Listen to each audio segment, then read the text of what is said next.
Anyways, we've been slacking. There's things that we need to go over. Specifically, Thomas Sowell. No more stunlock. The stunlock is over. Queer people out. Let's talk about Thomas Sowell. So I don't think I've talked about this guy on my channel before. Thomas Sowell. He's a conservative thinker. He is black, and he argues against a lot of ideas of like progressivism and racial equality and equity. One specifically being affirmative action. Thomas Sowell hates affirmative action. I know, massive air quotes thinker, incredible to imagine. Very presumptuous of me to think that conservatives think. Got him. We're going to be watching a video that he put out not too long ago about how affirmative action is not only dangerous, it is also evil. It is not only destroying black people, it's destroying the country. Because black people they're just like too dumb to be doctors or engineers or something. You're like black doctors going to accidentally prescribe you the wrong medicine that will make you fucking die, and your black engineer will build a bridge upside down. Country machine broke, basically is what he's saying. Country machine broke. So let's talk about Thomas Sowell and how affirmative action creates dangerous double standards. Let's just see. Who was it who said, there you go, "If the Negro cannot stand on his own legs, let him fall"? Ronald Reagan, Newt Gingrich, Charles Murray? Not even close. It was Frederick Douglass. This was part of a speech in which Douglass also said, "Everybody has asked the question, what shall we do with the Negro? I have had but one answer from the beginning. Do nothing with us. Your doing with us has already played the mischief with us. Do nothing with us." Does anybody know the context of that quote specifically? Yeah, he did live 100 years. That's true. Yeah, I haven't read Frederick Douglass before myself, so I don't know the context of these words specifically. It could be very true that he's taking these out of context, but in the context that I know, yeah, assume it's out of context. Here, I'll do you one better. In the context that I know, when it comes to black people, especially the very early post-slavery days, is that a lot of black people didn't want anything to do with white people. Obviously, they were kept as property. They don't want to necessarily have white people meddle in their shit anymore, because when they did, all they knew was like when white people meddled in their shit was like making things worse for them. So obviously, that's a really big thing with them not wanting the government to do anything with them. Just allow them to be their own people, and they'll be able to do their own stuff without any help. And that's a really big reason for why the GOP back in the day, and you'll see, and this is another thing that you need to remember,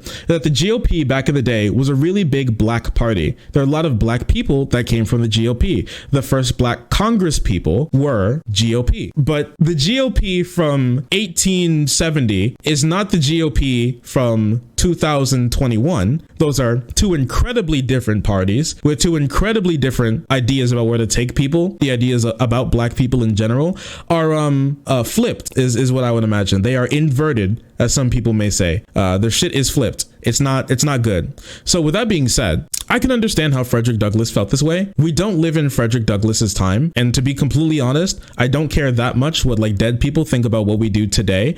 Like obviously they can be. Frederick Douglass is incredibly venerable and respectable for what he is and what he does and what he stands for. But for like the political happenings of today, I'm not necessarily sure if he's not necessarily like the most reliable source, since he is kind of, and I'm sorry, I don't want this to come off as like, I don't want this to come off as like disrespectful, but he is dead. Frederick Douglass had achieved a deeper understanding in the 19th century than any of the black leaders of today. Those whites who feel a need to do something with blacks and for blacks have been some of the most dangerous friends of blacks. Here's one thing. I don't think, Frederick Douglass was alive in an incredibly different time, very wildly different time, that I think a lot of the things aren't necessarily analogous to today. He keeps saying blacks. Yeah, like we are all just blacks, okay? I do hate it when people just say blacks. I don't like that. It feels very weird. It feels like they're talking about like, I don't know, like some animals, some pets that they have, some strange little animal, some rocks. Even when you say whites, I don't like that. It's just weird. We're peepo. Why peepo? So here's one thing that's like super interesting is that we've talked about how black leaders and thinkers of today still understand this thing when it comes to like the savior complex and the white moderate. Like this isn't something that's lost And even like today, we're talking a lot about like the black bourgeois and how they don't give back to a lot of the communities and how they differentiate themselves. The whole thing with, you know, I'm not black, I'm OJ. This is something that black people are not cognizant of today. The only thing is there are now layers. Okay, we've developed on this ideology where we know that integration, things like affirmative action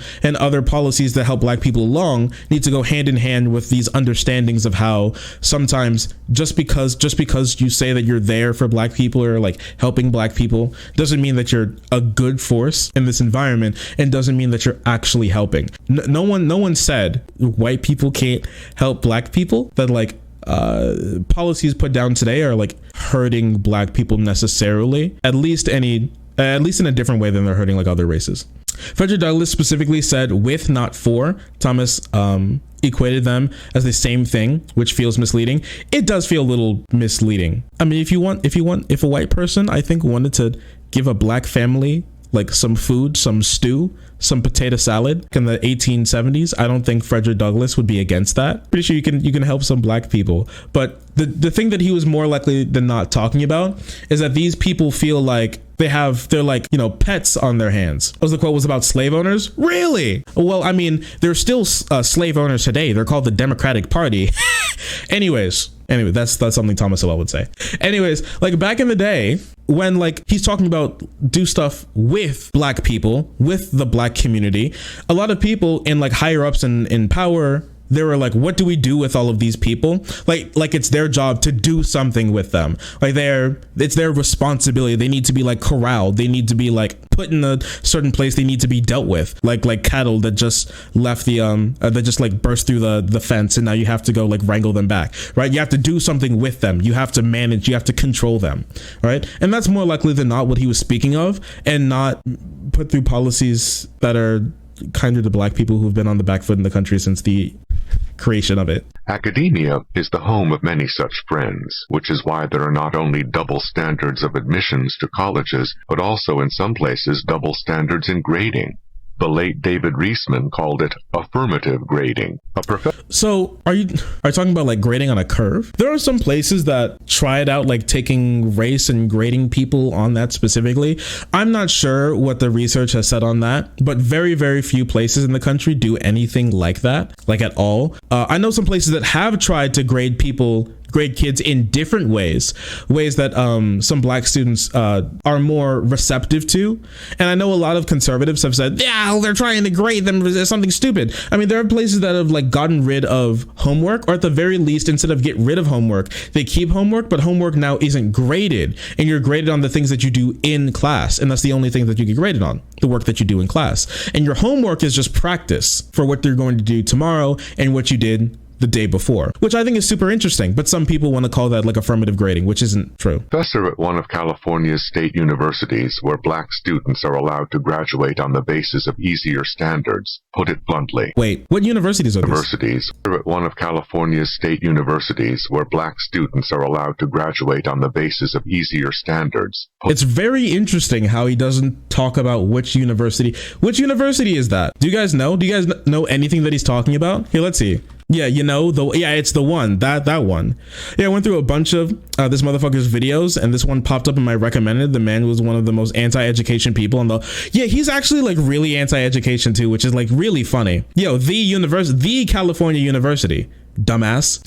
What was it? Where black students have easier standards. Is this like a thing? Is this anywhere? Wait, when was this? Because like California for the longest time banned affirmative action. You guys know that, right? Like a lot of people think California is this like crazy liberal like bastion hive mind or something. California banned affirmative action. Like what basically happened is that the state and other businesses cannot put through a policy that differentiated people based on like race, sex, stuff like that, gender. And that was recently revoked in like Prop 209, I think is what it was called. But for the longest time, for a very long time, you couldn't do affirmative action in California. So I'm actually like really curious what he's talking about.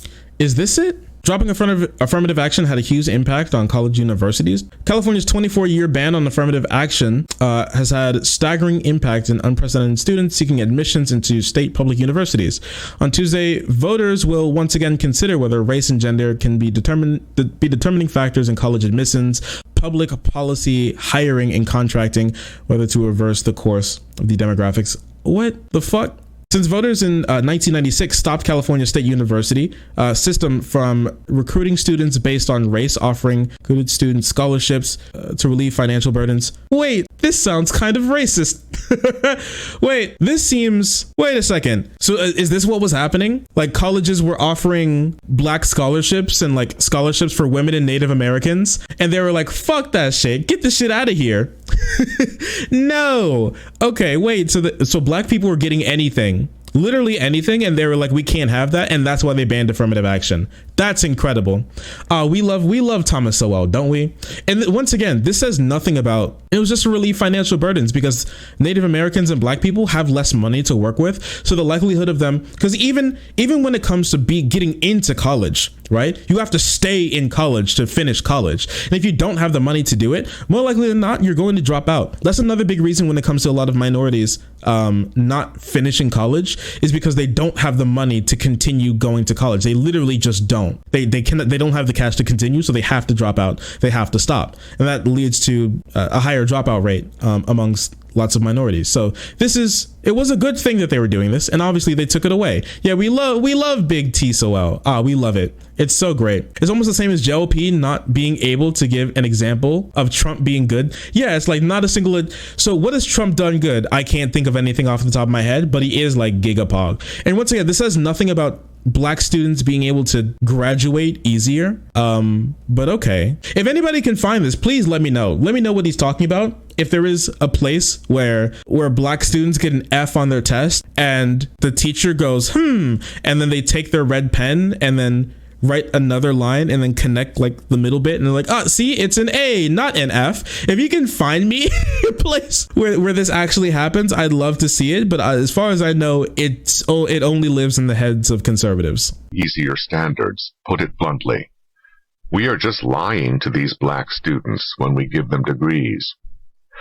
That lie is particularly deadly when the degree is a medical degree, authorizing someone to treat sick people or perform surgery on children. No, Jamal can't do my colonoscopy. He doesn't know what the fuck happened.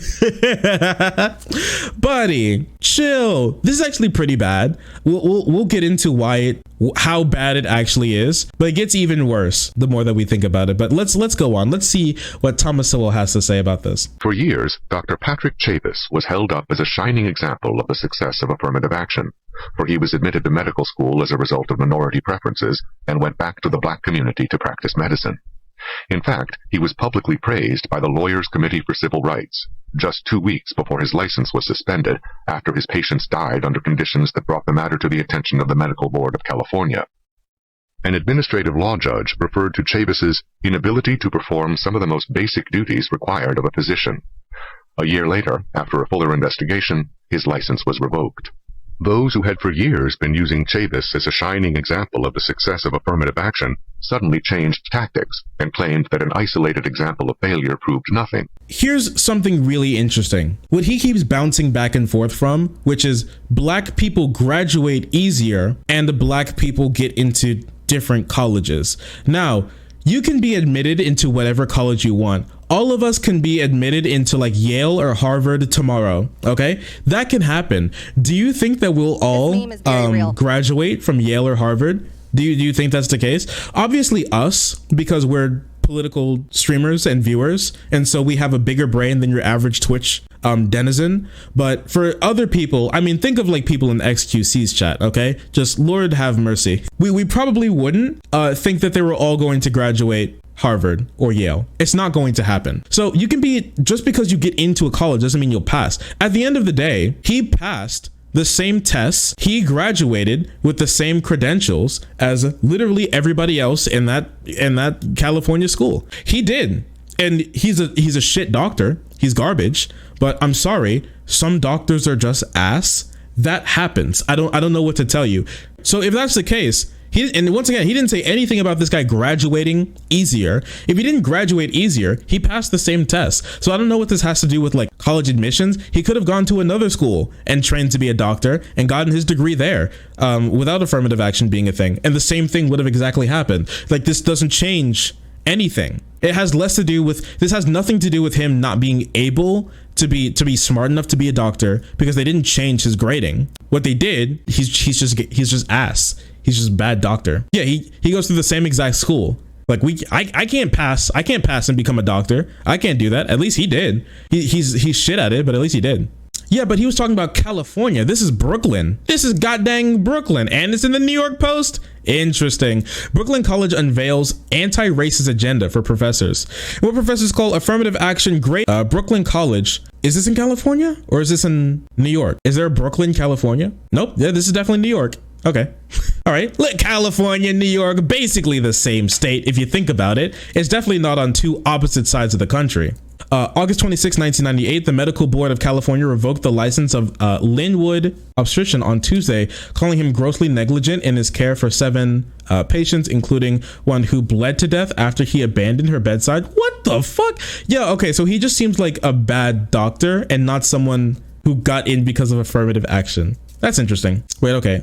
I want to take a look at this really quick. In an 8-point anti-racist agenda shared to the school community this month, President Mrs. Anderson, said the school had recently raised funds to offer professional development to faculty in classes. The highest racial disparities in outcomes in the most grades, D or F withdrawals. We must identify and address the structural obstacles that Black students and students of color more generally face in college. We need to create a stronger system to support their academic careers. But one Brooklyn professor said that racial disparities, the professor, could be linked to inequities in high school education, leaving some students unprepared for college courses. What are they actually doing? A college spokesman denied that there would be any grade inflation and that the professional development opportunities would be optional. Wait, what's happening? Why do they lie? Why do they just lie? They're like, this is going to be grade inflation. Apparently it isn't grade inflation. It seems like they're just extra programs that are offered to students of color to make sure that they're up to speed with other students who come from wealthier backgrounds who are able to go to better schools. What is that? That's literally it. That's the entire article. That's incredible. I love it. POV, when I spread misinformation on the internet, we love it, boys. Shining example of the success of affirmative. Isolated example of failure proved nothing. Sadly, Chavis was not an isolated example. When a professor at the Harvard Medical School declared publicly back in the 1970s that Black students were being allowed to graduate from that institution without meeting the same standards as others, he was denounced as a racist for saying that. Was there a time where Black students were able to graduate easier than white students at Harvard? And I really like how instead of going, oh yes, this actually happened, he's talking about some people who said it was happening. Was it happening or people saying it happened? Genuinely. Because he hasn't brought up any policy yet. He hasn't pointed to any single policy that's an example of Black students being held to less standards in like Harvard and in California State University than white students are. He hasn't brought one. The only other grade affirmative action thing I found. It's time to talk about Black privilege. Oh, no. Guys, why is he quoting from Louis C.K.? What's happening? What is this? Why it's good to be Black? Black privilege may be new, but some rhetoric defending it is at least 2 centuries old. As far back as the 19th century, where whites were saying that Blacks weren't much victims of racism as they were victims of special treatment. I'm losing my damn mind. Wait, this is not Louis C.K. I feel like this is an article for another. I'm not sure if I can mentally handle this article right now, but that sure is interesting. It is like honestly some grade A journalism. That it was cruel to allow trusting patients to pay for our irresponsibility. Trusting Black patients, in many cases. Why do supposedly responsible people create such dangerous double standards? Okay, so, and once again, this is just kind of racism. And I want to talk about this for a moment because I don't think he says anything too super important here for the rest of it. I think we basically got his the big gist of what he's saying. So let's dig into it for a moment, all right? So basically, what Thomas Sowell is bringing up isn't anything new. This isn't a new talking point. Basically, what this is called, because it has a name already, Black on Black violence. Yeah, I know, right? This is like very old rhetoric. And basically what it is it has a name. It's called mismatch theory. And so what mismatch theory hypothesizes is that because of affirmative action and other policies like that, black students specifically, for some reason, they're always talking specifically about black students. Black students aren't smart enough to go to the colleges that they get into because of affirmative action. And because of that, cringe things happen, like they fail. Now, you mean blacks? Yeah, my bad. Blacks. I've never heard this take that black students are graduating by like easier standards than white students. I've never heard that in my entire life. And this guy hasn't been able to pull that up once. But I want to talk about the normal mismatch theory, which is basically saying that when black students get affirmative action, they're able to go to colleges typically that require a much higher skill level than they're actually at, which makes them drop out, which makes them do worse than white students and other students who get there without any affirmative action pushing them along the way. It's a very old theory, and it's also a very stupid theory because it makes literally no sense. There's been nothing to prove that this is the case. Actually, it's been debunked a couple of times. Let's talk about that for a moment. This mismatch hypothesis, an empirical question, have admission offices systematically overstepped their zeal to recruit a diverse student body? In other words, are they admitting students who would be better off if they had gone to college elsewhere or not at all? There's very little high quality evidence supporting the mismatch hypothesis, especially as it relates to undergraduate admissions,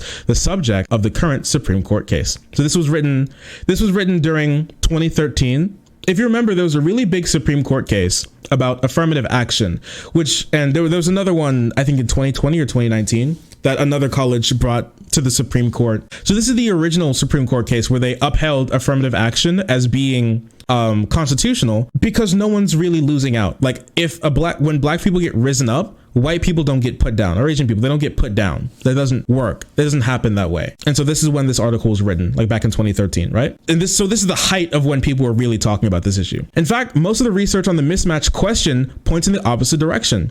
In a 2009 book, William Bowen, Michael McPherson, and I found that students were most likely to graduate by attending the most selective institutions that would admit them.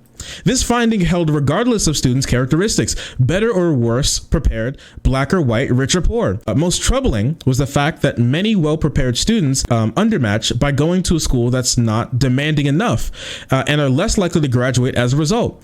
Other prior research has found that disadvantaged students benefit more from attending a higher quality college than their more advantaged peers. Would you look at that? That's so interesting. So Thomas Sowell's entire thing is that black people are too stupid to generally get into Harvard, and so they like fail and become like cringe and go out and like, I don't know, stab people to death because they suck so much at being doctors and lawyers and shit. But it seems like that's really not the case. It almost like he has no clue what the fuck he's talking about. What was the argument for it being unconstitutional? It was, I think it was, if I remember correctly, by virtue, it was discrimination. Basically, I think it was going against the 1964 Civil Rights Act is what they were like quoting, which is you can't discriminate against people based on like race, sex, gender, stuff like that, right? So they're bringing it to the Supreme Court and they were saying this is unconstitutional. Look at, the 1964 Civil Rights Act. We're getting disenfranchised because of this, because of our race. I think if I remember correctly, that was the argument. Funny how there's zero criticism about how dumb rich kids getting into good schools because their parents are rich. True. Where's Thomas Sowell talking about that? We just had a really big thing where a bunch of parents, rich ass parents, got bipped because they paid their way into their kids being able to go to college. But no, that's not the problem. The real problem is black people getting the smallest bump when it comes to not being like getting their shit kicked in from trying to attend a college. You mean having more resources than you started with significantly improves your performance in these instances? What? A November 2012 Never Work paper by a team of economists at Duke University came to the opposite conclusion in finding that California's Prop 209, a voter initiation ban on affirmative action passed in 2019, led to improved fit for students. The authors reported a 4.4% increase in graduation rates. Wow, 4.4%. Damn, that's incredible. At first glance, these results appear to contradict the earlier work on the relationship between institutional selectivity and student outcomes, but the paper's findings rest on a questionable set of assumptions, and a more straightforward reanalysis of the data used in the paper, which were provided by the University of California's president, yields findings that are not consistent with the mismatch hypothesis. It's almost like every single time that they've tried to find this out, they haven't been able to find it. This just doesn't exist. And once again, like other people have written about the mismatch myth, it just doesn't work out. When these people go to these certain colleges, they don't get into that college because they're black. Everybody who gets into one of these colleges is on paper qualified to go to these colleges. There's not a single black person who's sitting in Harvard right now who doesn't deserve to be there. That doesn't exist. There's not a single med student, black or Hispanic or whatever med student who's sitting in a medical school right now who doesn't deserve to be there, unless their family is rich and they're paying their way to be there. Then you don't deserve to be there. But other than that, all of them deserve to be there because they're all qualified.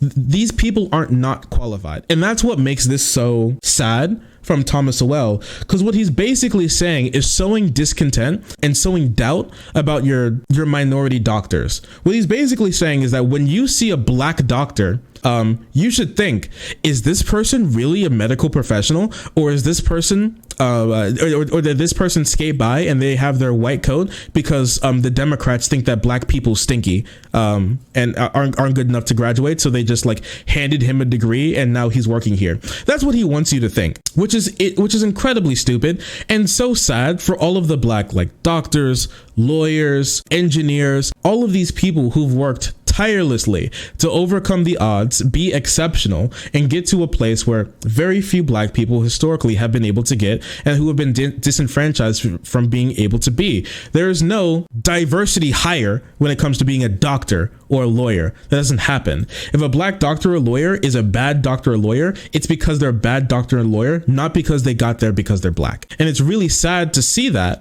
because this will have some real world effects. There will be people who, after watching this video, will think, man, my black doctor is going to fucking kill me because he only got out of med school because he has no clue what where my fucking tibia is. I don't know either, but he should know. It's just sad. And it's stupid. And he doesn't need to do this, but he just feels like it anyways. There's no research to back up any of these claims that these students are going to these colleges and don't deserve to be there.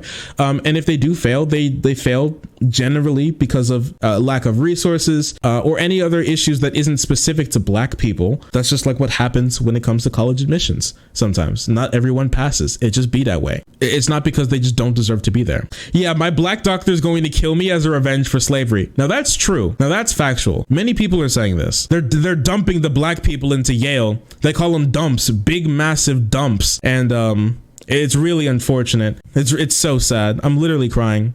Yeah, he might throw in the bell curve sometime with this as well. Affirmative action can have some problems.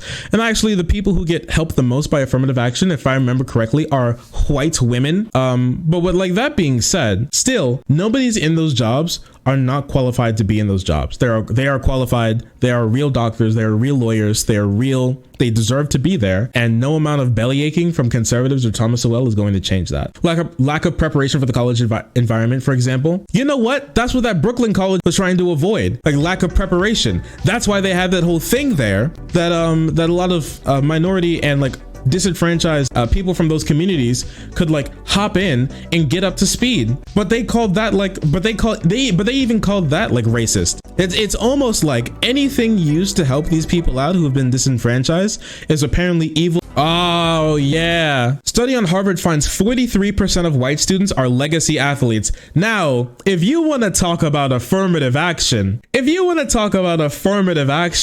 about the fact that your like uncle or your cousin was able to get into Harvard, so you get into Harvard too. You get piggybacked on top of that. How about that? I forgot about that. Like how a lot of these big like prestigious schools do this. How their family members just get the fucking nepotism that happens when family members get folded into these colleges because their family did, which is incredible. Get up for the lads. This is white people affirmative action, just so you know. That's old money and they're keeping it going. The number drops dramatically for Black, Latino, and even Asian American students, Latino and Black students, with less than 16% each among those categories. Incredible. Who could have seen the white people affirmative action? Huh. I wonder what you think. What does this have to do? Why do they even have this? Honestly, I can see this being a thing because the colleges didn't want to admit women and like black people. So they said, hey, listen, we'll definitely get you in if your like family has been in before. And since they only really had like white men who were allowed to even be at these colleges, those were the only people who were going to be allowed to because of this practice. This is what it seems like to me, how this came about. I'm not sure about that. But it seems, yeah, it's like a big grandfather clause, because there's no other reason why you would do this unless you think that there's some like fucking blood quantum shit going on where if one family member was able to graduate Yale, the other people in the family will have the graduate Yale gene. At least 23% of all students are legacy. 23%! Now that's affirmative action. If they aren't giving black people reparations, at least give